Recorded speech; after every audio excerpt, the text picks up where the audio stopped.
Hello friend, David here from Learn Stage Lighting, and today we're continuing our chat about LightKey and talking about hardware options. So if you missed it, my last video talks about is LightKey right for you, how to figure out if it's right for you. Because as I finished that video talking about, for those that LightKey is right for, it's really right for. But for those who it's not right for, it's really not right for those people. So make sure you don't miss that video. Now, LightKey Output.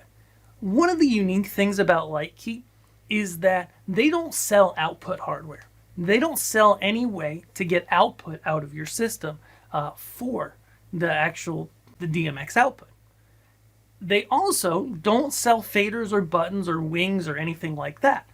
And so, as I mentioned in the last video, sometimes this can make a LightKey system cost a good bit more than you thought, or maybe you're not able to get all the control that you want, and that can be really frustrating. So in this video, I want to talk about those options and talk about how to figure out what's best for you. Now, if you've ever started LightKey and you've started a new show, you're first presented with setting up your DMX output, and you can see these different options on their website. You're able to get output from a variety of ways. The most common being the USB-DMX and the ArtNet or sACN networked DMX, okay? I kind of put those in two buckets, and I'll tell you why in a minute. Now, if you first look, you might see a USB to DMX and say, oh, that's perfect, that's everything I would need, I'll just go buy that, okay? But that's not always the case. Okay, USB to DMX, I've been watching it and I've been teaching people and I've been in this industry for quite a while now. And I've been watching USB-DMX. It used to be the cat's meow per se. It used to be what everybody used for PC programs. But I've seen a trend, especially in the last few years, of a lot of computer programs, PC and Mac programs, that use USB to DMX abandoning it. Okay, these NTEC and NTEC compatible DMX nodes, they're just not as reliable anymore, and honestly can be a pain to set up sometimes. A lot of times you've got to get into your system, find the USB power saving settings, make sure you're in the right USB port, or if you're not, make sure you have a powered USB hub, and then of course you have the limitation distance of the DMX output is plugged into USB, so it's going to be physically, location-wise, where the computer running the software is. Okay, it can't be far away because it's running over USB. Add into that the cheaper USB options don't have any processing on board, and so if your computer has to think for a second, your lights blink and it's no good. So I'm not a huge fan of DMX to USB. It can work and it might be right for some people, but for a lot of people I'd recommend stepping your game up a little bit. Here's why. If you go with a networked ArtNet or sACN DMX node, there's a couple things you're going to get. I've actually got one right here in front of me. This one's a WorkPro LS node, and it's got two DMX ports on it, two outputs. Now, why does this matter to you? Well, there's a few reasons. The first is that if you're going to go to a second DMX universe, you already have the hardware for that. Most of the time with USB to DMX options, if you didn't buy the NTEC DMX USB Pro Mark II, that's what it's called. If you didn't buy that one that has two outputs, most programs don't allow you to do two DMX to USB outputs with different devices. So you're stuck. You got to buy something new.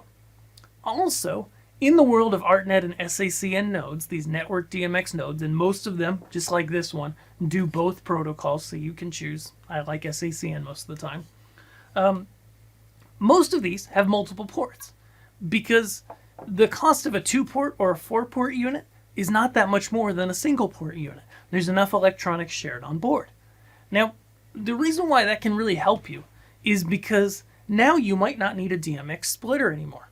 Say you were needing a DMX splitter in your system to come out of your USB to DMX box, go into the splitter, and one goes up in the air, one goes to the fixtures on the ground for a small setup. Or maybe you've got multiple splits going off in different directions. If you have a node with multiple ports, you can simply just assign those ports all to the same universe, use those multiple ports or different universes, and you're done. Also, the distance limitation, right? We talked about this with USB. It's stuck to the computer. A node like this, it goes on the network. So anywhere that you extend your lighting network to, I do prefer to do that wired, you're good to go, which between network switches is technically up to 330 feet. But alas, not to dive into the weeds on that, the last and probably most important reason that I think it makes sense to go with an ArtNet or sACN node is future proofing, okay? You might not stay with LightKey forever. You might or you might not. And when you choose an ArtNet or sACN node, you can use that with pretty much any other lighting software out there. If a lighting software is smart, they're supporting these protocols because they are the future. USB to DMX is just losing popularity fast, and it's probably going to go away. However, network-based protocols are here to stay. It's what all of the programs are embracing pretty much, and it's a safety net that if you buy this today and you decide to switch to a different software later, it's likely that that new software will support the ability to use ArtNet or sACN, so you can still use your old unit. Okay? Now that we've talked about output, let's talk about faders. Okay? So when we think about faders, we've got for ourselves MIDI. MIDI is our biggest option here. It goes from the least expensive, like I show you a lot, the Korg Nano controls, or the Akai APC40s, all the way up to more expensive units like Behringer X-Touch, which is usually sits around, I think, $400 or $500, or a professional grade unit like this WorkPro, the LightShark LS Wing, which can actually be a MIDI controller, not just with the LightShark. Okay?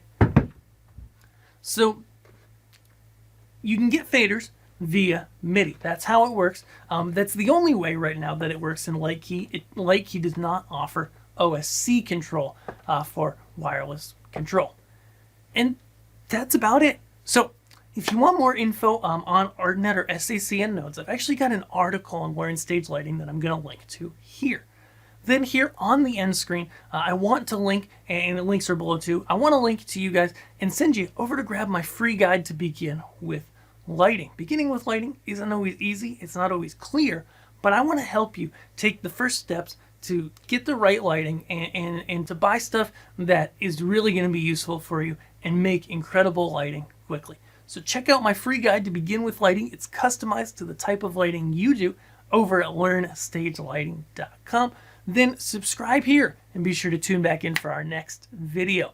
We will see you guys there. Thanks and have a great day.